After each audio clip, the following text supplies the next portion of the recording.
Hello, all you metalheads, and anybody else is watching. Metal, does Mikey like it? That's a reference to the whole cereal commercial about does Mikey like it or not. I've never had any metal records until now, or a lot of the other heavy rock and roll. I kind of missed out on that for various reasons, but I signed up with Vinyl Me Please here late last year just in time to get my first metal record. Everybody's familiar with that. I'll show the record here.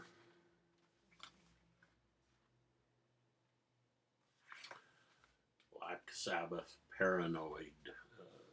BC people are very familiar with this classic record from 1970 or 1971. But I didn't get any of those records, didn't listen to any of that music for various reasons. I thought I didn't like it. First off, I thought, well, it's just a bunch of druggies and they play loud and louder and every song sounds alike and they only know three chords and every song at the same tempo.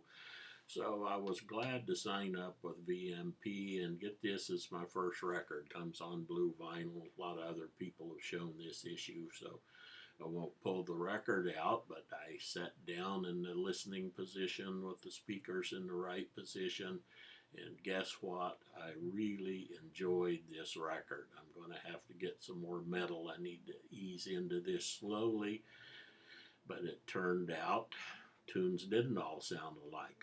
A lot of variety on here. They weren't all at the same tempo. There was a lot of variation in the dynamics, and found out these guys were all good musicians. Of course, that's maybe one of the reasons why they were popular for a long time.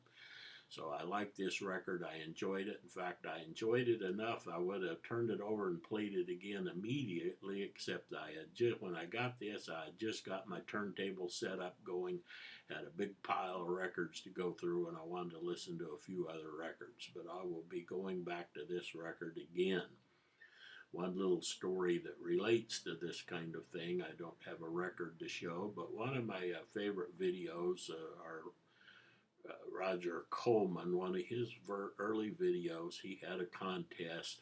I used to hate it, now I love it. I think that's a real important idea. Our tastes change over time, and we gradually like this or like that. But a lot of times, something that may be dramatic or not dramatic happens in our life, and we make a big jump. And that's kind of what happened here. I come up with the word context. Sometimes the context that we hear the music in determines whether we like the music or not. And I'll try to make this little story short. Years ago, around 1980, I was in Southern California, and the friends wanted to go see a laser light show at the planetarium at Griffith Park Observatory. Well, laser light show sounded boring to me. Couldn't see how that'd be very good, and even worse, it was choreographed, the music of the Led Zeppelin. Well, again, I thought I would kind of like these guys. I didn't like that kind of music. I didn't want to hear it, so they drugged me kicking and screaming all the way to the planetarium. Well, we get in there and we sat down. The chairs are comfortable.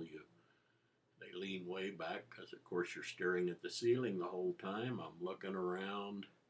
Hey, they got really high quality speaker system all the way around in here. So when you get to the end of the show here, happiest person in the auditorium when that show was over was me, because the music made the laser light show, and the laser light show made the music, and that's what I mean by context. Might not liked either one if I would just saw them by themselves, but the two put together was an experience that made you appreciate both, and it's kind of fun when that happens. So hope you enjoyed this video, and I'll be looking for what my next metal record's going to be. See ya.